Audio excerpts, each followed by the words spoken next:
You know, we've been trying to get a Surgeon General confirmed for the last 18 months, and we can't get him through the Senate. But secondly, we have to remember that the budget cuts, and I have to just say, they were the Republicans who cut the budget by 44% for hospital preparedness programs, cut NIH by over 10%, and CDC by 17%. Yeah, the Republicans did it. All right, folks, before we get to that nonsense with the man himself, Glenn Kessler, Washington Post columnist who runs the famous Fact Checker blog, I want you to go vote.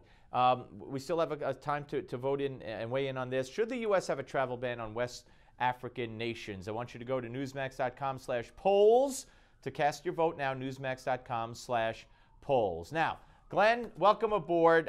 You wrote a piece, a definitive piece at the Washington Post, at your fine column, that gave this ridiculous, repeated over and over claim for Pinocchios.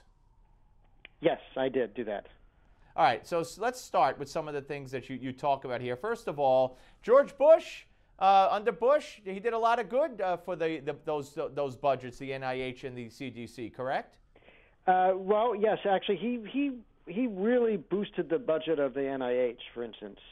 You know, as you know, President Bush was also very concerned about the AIDS crisis, sent a lot of money over the AIDS, deal with AIDS in Africa, sub-Saharan Africa, and as part of that effort, they also increased a lot of spending at NIH. You know, it was also part of the war on terrorism. So the budget has been kind of flat the last 10 years since Bush boosted it, but it was a big boost. It was almost 50%, I think. Right, and then let's take it to the first 2 years of, and I don't know if you addressed this in your column, but the fact is, the first 2 years the Democrats had, of Obama's first term, 09 and 010, they had a Democratic Senate, a Democratic House, and a Democratic president. And I don't recall them, you know, launching a campaign or signing a bill that boosted the funding for these two organizations either.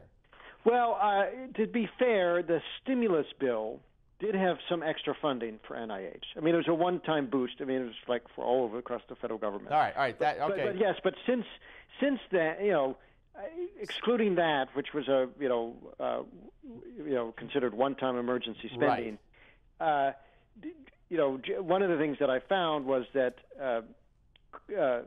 for at least 2 or 3 of the years, President Obama cut the budget, and then Congress, either the Democrats or the Republicans in Congress, then ended up giving more than what the president had requested. That's what I was going to say, because as you point out in your piece, in fact, Barack Obama has routinely asked for less or asked for an amount that then has been raised on a bipartisan way by the Congress for these organizations. Right. Well, it's in part frankly, it's a bit of the game that they play here in Washington, because, you know, you're in administration, you want to show that you're really committed to cutting spending. What do you do? But you pick things that you know Congress will not allow you to cut spending for. Yeah, well, but you know, it's all a game, and it's all a word game, and they're trying to pin this, you know, on the Republicans. And again, how? Let me ask you this. I mean, how would it even be possible unless the Republicans, quote unquote, shut down the government over this? How could the Republicans, you know, cut anything unilaterally when they only control one branch, only the House, and not the Senate and not the White House? How could the blame be put on them at all? Well, right. I mean, there was particularly that ad that, you know, ended with the phrase "Republican cut kill." Yeah. Right. And so, you know, the fact of the matter is, you know, even the sequester, which Democrats try to that was Obama's idea. Yes, it was the White House's idea. This is something that they had embraced and then kind of tried to wash their hands of. So you write, and then this is, you know, you've given for Pinocchio certainly many times over the years, but your first line in the Pinocchio test portion of your column is, on many levels, this line of attack is absurd. That's pretty strong language for you.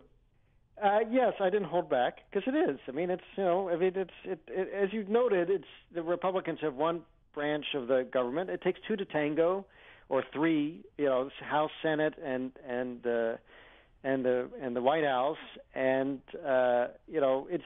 I mean, the other thing is that they these cuts are kind of, which there were cases where the administration wanted to cut and Congress added more, cases where Congress might have wanted to cut, right, and so forth. But there wasn't also either a specific thing where the Republicans said, let's cut the funding for Ebola. Right. And by the way, Glenn, Debbie Wasserman Schultz, when confronted by Chris Wallace on Fox News Sunday, said, I don't say this. I haven't been saying this. I haven't been making that claim. So I think you've actually shut her up a little bit.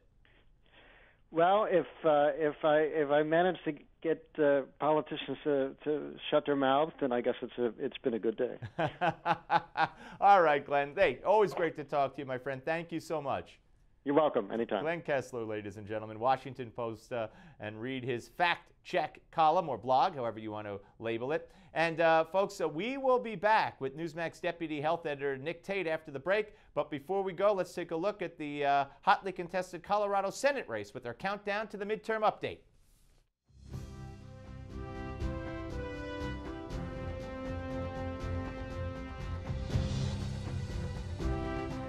Seat safety. It's not something politicians like to gamble with, but U.S. Representative Cory Gardner is doing just that. He opted not to seek re-election for a congressional seat political analysts say he was almost guaranteed to win in order to take on Colorado's senior senator, Democrat Mark Udall. The GOP needs to win just 6 seats, while not losing any others, in order to shift the power in the Senate to red. Udall's seat is one Republicans targeted early on. According to a Quinnipiac University survey, Udall went into this matchup with a disapproving electorate, something Republicans hope to capitalize on. Even with the unfavorable numbers, Udall has held on against Gardner in the polls. Quinnipiac shows he's even gaining ground among women voters. But that may not be enough to close the slowly widening gap between him and Gardner. Experts say Udall is going to need a big surge in the days leading up to November 4th, especially now that absentee ballots are out and the votes are coming in. It's a big task. There aren't any more debates, and Republican super PACs are throwing money at this race for a last-minute advertising blitz. Democrats, however, are hopeful changes to Colorado's election laws will help swing things in their favor. Voters no longer have to be registered to vote on Election Day. They can now do that at a polling place, a big advantage to whichever candidate runs the best get-out-the-vote operation.